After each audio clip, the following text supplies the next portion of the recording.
Que de gens vivent des situations qui semblent sans issue. Pouvons-nous trouver une réponse? C'est ce que nous verrons. Restez avec nous, c'est l'heure de la bonne nouvelle.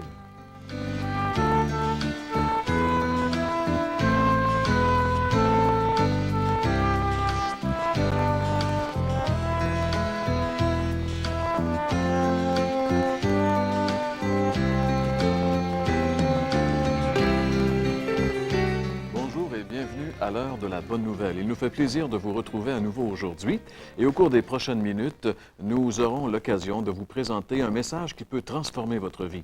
Peut-être que vous êtes là pour la première fois, que l'heure de la bonne nouvelle pour vous, c'est quelque chose de nouveau.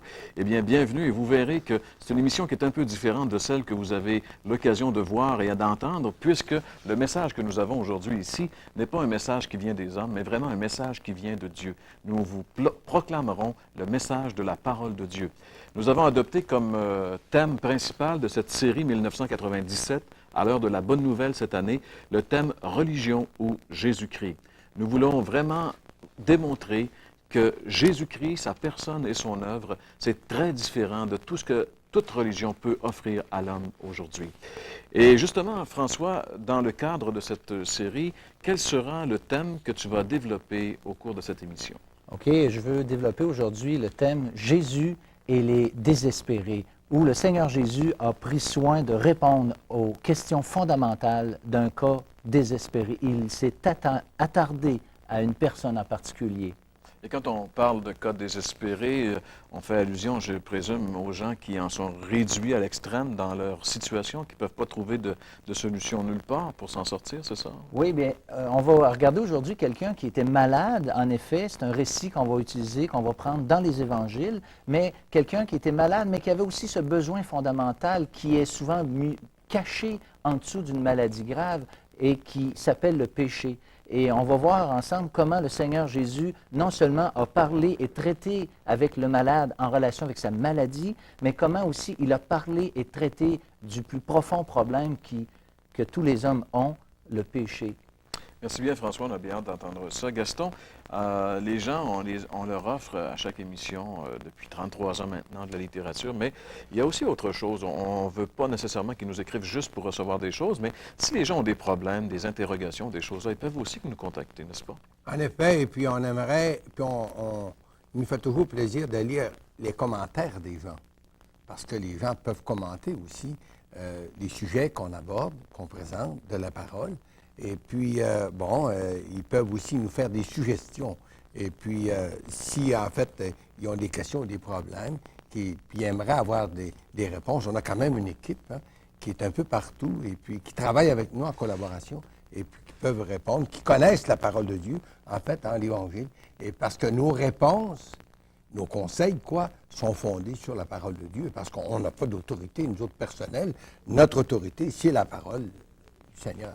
Merci Gaston. Juste avant qu'on revienne avec l'offre aujourd'hui, j'aimerais vous rappeler que vous pourrez aussi entendre un chant qui a été composé justement pour présenter le message de la parole de Dieu qui correspond au thème que François va aborder aujourd'hui. Et c'est notre ami Gilles Despins que nous aurons le plaisir d'accueillir à l'émission un petit peu plus tard.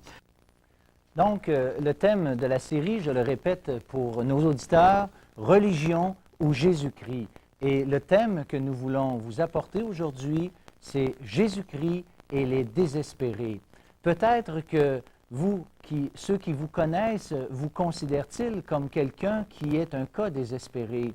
Peut-être que vous-même pensez qu'ils ont raison, ces gens-là. Ou encore, êtes-vous en fait un cas désespéré? Voyons ensemble, si vous voulez, un texte des Écritures qui nous parle d'un homme que nous pouvons vraiment qualifier d'un cas désespéré. Nous allons lire dans l'Évangile de Jean, au chapitre 5, et à partir du 2e verset. Et je vous invite à tourner dans vos Bibles ou à suivre à l'écran avec nous les textes que nous allons lire. Donc, chapitre 5 de l'Évangile de Jean, à partir du verset 2. « Or, à Jérusalem, près de la porte des brebis, il y a une piscine qui s'appelle en hébreu Bethesda et qui a 5 portiques. Sous ces portiques étaient couchés en grand nombre des malades, des aveugles, des boiteux, des paralytiques qui attendaient le mouvement de l'eau. car un ange descendait de temps en temps dans la piscine et agitait l'eau, et celui qui y descendait le premier, après que l'eau avait été agitée, était guéri, quelle que soit sa maladie. Là se trouvait un homme malade depuis 38 ans. Jésus, l'ayant vu couché, et sachant qu'il était déjà malade depuis longtemps, lui dit, « Veux-tu être guéri? » Le malade lui répondit, « Seigneur, je n'ai personne pour me jeter dans la piscine quand l'eau est agitée. Et, pendant que j'y vais, un autre descend avant moi. Lève-toi, lui dit Jésus, prends ton lit et marche. Aussitôt cet homme fut guéri, et il prit son lit et marcha. C'était un jour de sabbat. Les Juifs dirent donc à celui qui avait été guéri, « C'est le sabbat, il ne t'est pas permis d'emporter ton lit. » Il leur répondit, « Celui qui m'a guéri m'a dit, prends ton lit et marche. » Ils lui demandèrent, « Qui est l'homme qui t'a guéri, qui t'a dit, prends ton lit et marche? » Mais celui qui avait été guéri ne savait pas qui c'était, car Jésus avait disparu de la foule qui était en ce lieu. Depuis, Jésus le trouva dans le temple et lui dit, « Voici, tu as été guéri, ne pêche plus, de peur qu'il ne t'arrive quelque chose de pire. » Le thème de cette série peut donc sembler curieux, mais nous allons voir la différence entre la religion, c'est-à-dire les croyances et les attentes de cet homme, et sa rencontre avec celui que l'on appelle Jésus-Christ. On peut résumer la religion en général en deux mots. C'est l'effort de l'homme pour aller jusqu'à Dieu, lorsque le christianisme biblique est l'effort de Dieu pour descendre jusqu'à l'homme. Quelqu'un a dit un jour quelque chose d'assez renversant. Il a dit ceci, « L'homme est une bête religieuse. C'est pas très gentil, mais je ne peux pas ne pas être d'accord avec lui. La raison, c'est que des milliers et des milliers de religions existent dans le monde. Et ça confirme ce que la Bible dit. Dans le livre de l'Ecclésiaste, au chapitre 3 et au verset 11, nous lisons ceci. « Dieu a mis dans le cœur de l'homme la pensée de l'éternité. » Voilà pourquoi l'homme se bâtit et s'invente des religions. Et l'homme est un peu semblable à quelqu'un qui achète un appareil quelconque et dont les instructions sont manquantes. Normalement, on essaie de s'organiser avec ce qu'on a. Mais la réalité est la suivante. Les informations que Dieu veut nous donner ne sont pas manquantes et sont contenues dans la Bible. Et j'aimerais parler de deux points qui caractérisaient la religion de cet homme. La première chose, c'est que la religion ne soulage pas. C'est un cas désespéré, je vous ai mentionné au début, parce que le texte nous a bien dit que depuis 38 ans, cet homme était malade. On peut certainement conclure que la religion et l'attente de cet homme n'étaient pas très efficaces. Et il en était en fait toujours au même point. Il en était à la case départ, et un peu comme ce jeu de serpent et d'échelle où on monte un peu, mais finalement on revient toujours en bas. Et c'est ça qui était le problème. N'est-ce pas de la superstition de croire ça, par exemple? Écoute, c'est assez évident que la croyance populaire de cette époque-là disait qu'un ange agitait l'eau et le premier qui y descendait était guéri. L'attente de ces malades, je pense, Gaston, s'apparente davantage à la superstition plus qu'à l'enseignement des Écritures. La Bible, on ne peut pas dire qu'elle sanctionne une telle croyance qui était populaire à cette époque. J'irais même jusqu'à dire que l'idée même de cette chose revêt l'aspect d'un concours des plus cruels pour la majorité des malades qui restaient là au bord de cette piscine. En fait, seule la rencontre avec le Christ vivant peut soulager. Aussi longtemps que cela dépendait de cet homme, il en était incapable. Et les 38 ans d'attente sont la preuve que l'attente de cet homme et sa religion étaient tout à fait incapables de soulager. Ces attentes, en fait, étaient supérieures à ce que sa religion et ses croyances étaient capables de lui offrir. Vous savez, encore aujourd'hui, il en est ainsi. Ceux qui pratiquent les religions ont un désir et souhaitent certaines choses, comme un soulagement devant l'incertitude de la mort. La Bible dit et parle de personnes qui doivent vivre dans la crainte de la mort pendant toute leur vie. Voyez-vous, leur religion ne peut leur donner ce soulagement qu'ils espèrent. Une assurance d'être reçu par Dieu, mais encore là, l'homme religieux, un mourant, un jour a dit, j'ai été bouleversé d'entendre ça, il a dit, « Ça va bien aller, madame, ça va bien aller », lorsque cette personne était angoissée face à l'éternité. Ceux qui pratiquent une religion souhaitent aussi avoir une conscience libérée de leur culpabilité, parfois à cause d'un passé chargé, des relations brouillées, des chicanes de famille entre les pères, les fils, entre les époux, les épouses, les mères, les filles, etc. Et souvent, les gens font des religions, pratiquent de plus en plus leur religion pour tenter d'atténuer cette conscience chargée, mais le fait souvent d'exagérer et de pratiquer cette religion d'autant plus ne fait qu'empirer cette situation. Une autre chose que j'aime à mentionner, que je veux mentionner, c'est que la religion est souvent en conflit avec le Christ. Et je ne veux pas vous le bouleverser par cette affirmation, mais lisez le Nouveau Testament et vous verrez comment le Seigneur Jésus, lors de son ministère terrestre, a subi l'opposition de la part des chefs religieux. On lui tendait des pièges, on voulait l'accuser. Et qui sont les premiers responsables de la mort du Seigneur? Si vous lisez votre Nouveau Testament, vous devez constater avec stupéfaction que c'est l'élite religieuse, les responsables spirituels de son époque qui ont été à la source de la crucifixion. Et vous savez, c'est comme ça aujourd'hui. C'est plus subtil parfois, mais il en est ainsi. Et dans ce récit, on fait toute une histoire d'une guérison qui a eu lieu un jour de sabbat. François, là, tu viens de mentionner le mot sabbat.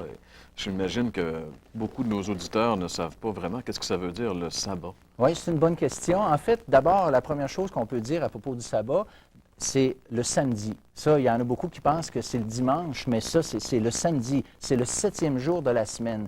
Mais Dieu avait déclaré dans l'Ancien Testament que le 7e jour de la semaine serait décrété comme un jour de repos. Et c'est ce que Dieu a fait, mais qu'est-ce qui est arrivé? C'est que son peuple d'Israël a interprété ce sabbat et l'a modifié un peu à sa manière. Et les hommes ont transformé donc ce sabbat en un fardeau compliqué, au point d'en ajouter des maintes et maintes règles. Et les Juifs possèdent un livre qui précise et qui a plus que 600 prescriptions qui, en fait, ajoutent à ce que Dieu a donné et dit dans l'Ancien Testament. C'est ce que fait de toute façon, en général, la religion, et même avec ce qui est bon au départ, eh bien, on réussit à le défigurer. Écoutez cette déclaration du Seigneur Jésus qui en dit long sur la défiguration du sabbat à son époque. Le Seigneur Jésus a dû dire un jour, « Le sabbat a été fait pour l'homme, et non l'homme pour le sabbat. » Les prescriptions de Dieu dans l'Ancien Testament étaient pour les aider à mieux vivre, non pour les embêter, un peu comme aujourd'hui, nous avons les feux de circulation. C'est sûr que c'est toujours embêtant d'arriver à une lumière rouge, mais imaginez le scénario si de telles lois et de tels principes n'existeraient pas. Ces choses nous sont données pour mieux vivre en harmonie avec nos semblables, tandis que le sabbat avait été interprété de telle sorte qu'il devenait plus quelque chose de difficile et de lourd à porter, plutôt que d'être quelque chose qui est en fait une bénédiction pour l'homme. Mais l'homme religieux qui sommeille en chacun d'entre nous, eh bien, a tendance à appliquer la lettre de la loi sans en comprendre vraiment l'esprit. À ce niveau, François, quelle est la différence entre la religion et Jésus-Christ? C'est une bonne question aussi, Gaston. Regarde, la religion, elle accuse. Puis on voit dans le texte, la religion accuse. Regarde qu'est-ce que la religion dit. C'est le sabbat. Il ne t'est pas permis de porter ton lit. Mais qu'est-ce que le Seigneur Jésus a dit à cet homme? Lève-toi, prends ton lit et marche. Et la religion dit, et souvent sur un ton accusateur, « Qui t'a dit, prends ton lit et marche ?» Et le Seigneur, lui, considère plus importante la guérison de cet homme que l'observation rigoureuse du sabbat qui était si importante pour ces gens. Et aujourd'hui, la religion fait exactement la même chose. Ce sont encore des choses qui sont mises en opposition. La Bible dit, de par les auteurs qui sont là, et le Christ lui-même, on peut dire, et on peut résumer ainsi le message, « Je veux et je peux te sauver aujourd'hui. » La religion, elle dit plutôt, « Essaie par toi-même, tu verras bien après. » Le Christ dit, « Venez à moi, tel que vous êtes. C'est moi qui transformera vos vies. » La religion, elle dit, « Améliore-toi et ensuite tu pourras venir à moi. » Et j'aimerais maintenant regarder avec vous la rencontre personnelle que cet homme a eue avec le Seigneur. Et cette rencontre se résume en 3 grandes étapes. D'abord, il y a eu sa guérison. Deuxièmement, nous voyons la révélation que le Seigneur Jésus a faite de sa propre personne. Et finalement, la décision que cet homme a été mis pour décider, pour voir ce qu'il allait faire du message que le Seigneur Jésus lui apportait. Maintenant, la guérison, elle est d'abord un fait notable à remarquer, c'est que le Seigneur n'a pas utilisé la tente que lui avait. Il aurait pu le pousser dans la piscine, mais ce n'est pas ce que le Seigneur Jésus a fait. D'abord aussi, on peut dire que sa guérison a été complète et immédiate. Et c'est ce qui caractérise les guérisons dans le Nouveau Testament. Le Christ guérissait le corps, mais pour manifester clairement à tous qu'il était aussi capable de guérir l'âme. Un jour, il a dit, « Lequel est le plus aisé de dire, tes péchés sont pardonnés ou lève-toi et marche. » Et c'est ce qu'il avait fait, et afin que vous sachiez que le Fils de l'homme a le pouvoir de pardonner les péchés, il dit à un autre malade dans les évangiles, « Lève-toi, dit-il au paralytique, prends ton lit et marche. » Un récit qui ressemble à celui-là, mais qui n'est pas le même. Voilà donc comment Dieu a guéri, le Seigneur a guéri cet homme. La révélation très claire, la révélation de Dieu à cette personne est très claire après que le Seigneur Jésus lui eut parlé. Parce qu'au départ, il ne savait pas, d'après le verset 13, qu'il allait bientôt, qu'il avait plutôt rencontré le Christ. Et la guérison physique que cet homme a expérimentée n'est pas à confondre avec le pardon de ses péchés. Cependant, la question du péché ne peut être évitée dans une rencontre avec le Christ. C'est ce qu'il a fait dans d'autres rencontres avec d'autres personnes de ce genre. Il a toujours parlé de leurs péchés. Et cet homme avait besoin d'une guérison physique, certes, mais davantage besoin d'une guérison de l'âme.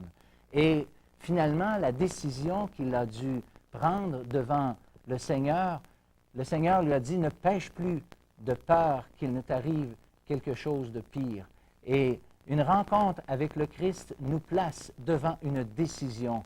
Accepter le pardon ou le refuser. L'accepter implique un changement d'attitude envers le péché. L'abandonner et y renoncer, c'est la repentance. Ne continue pas à pécher, littéralement.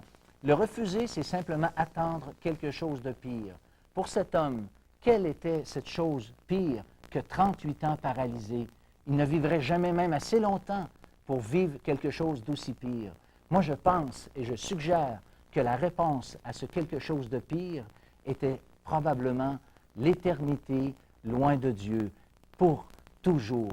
Et vous avez le choix entre une religion qui ne donne aucun soulagement et qui est en conflit avec les Écritures, ou une rencontre avec le Christ qui peut pardonner vos péchés, vous libérer, retourner à la source. Les Écritures sont l'Écriture, c'est ce qui nous donne le vrai message de Dieu pour les hommes aujourd'hui.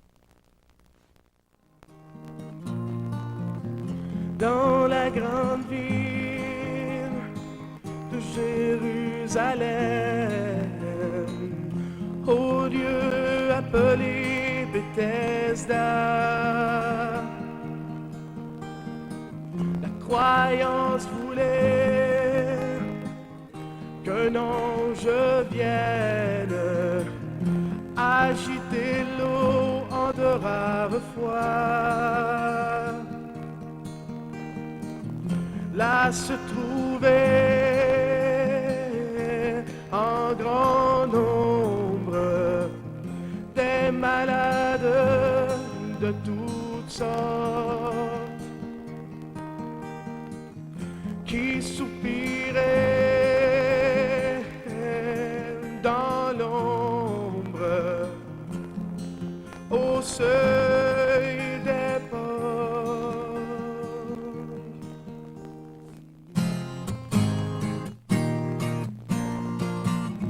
Un homme étendu sur son lit était malade depuis 38 ans. Fixant l'eau qu'on disait qu'elle guérit, mais personne pour le jeter dedans.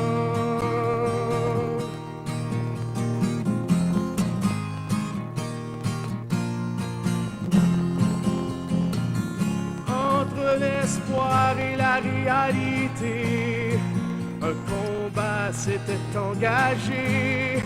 Il voulait tant, il voulait bien, mais par lui-même ne pouvait rien.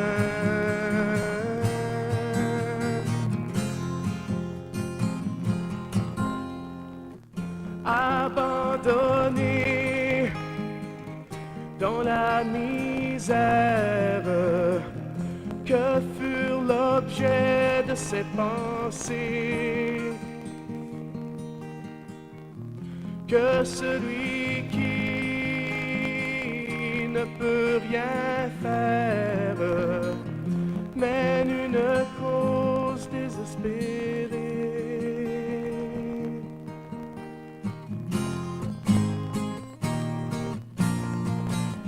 Voici au loin, tout près de lui, Jésus a vu tous ses combats et s'approchant, il lui a dit: prends ton lit et lève-toi.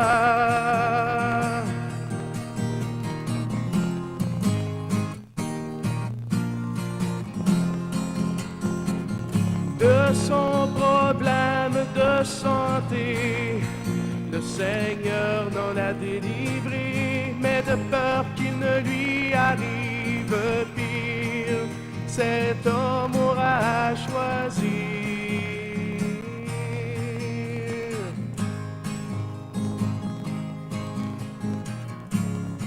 entre vivre à son propre gré, le sursis qui lui fut accordé, ou vivre selon la parole de Jésus qui lui a dit: va et ne pêche plus.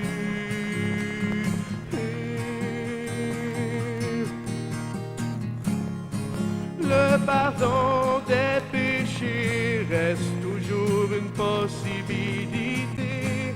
C'est à chacun de vous de choisir qu'il ne vous arrive pire.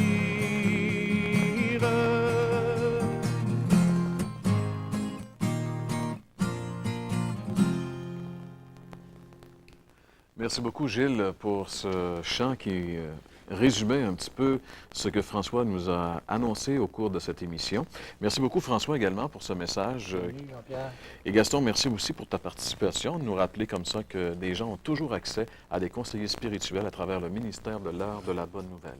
Eh bien, aujourd'hui, encore une fois, il nous a été permis de réfléchir sur la précarité de l'existence, sur également les difficultés que nous aurons à traverser. Et tout ça nous rappelle que sans le Christ, il est absolument impossible de passer au travers de la vie et dire qu'on a vraiment vécu. Jésus a dit: sans moi, vous ne pouvez rien faire. Quelle place occupe le Christ dans votre vie? L'avez-vous déjà reçu comme Sauveur et Seigneur? Pourquoi ne pas le faire maintenant, à la fin de cette émission, alors qu'il vous a été donné de réfléchir sur l'enjeu de l'existence éternelle. Oh, mes chers amis, recevez le Christ, simplement en l'invitant et en lui cédant votre vie. Nous vous donnons rendez-vous la semaine prochaine, même heure, même poste, pour une autre émission de l'heure de la bonne nouvelle. Passez une très bonne semaine et à la semaine prochaine.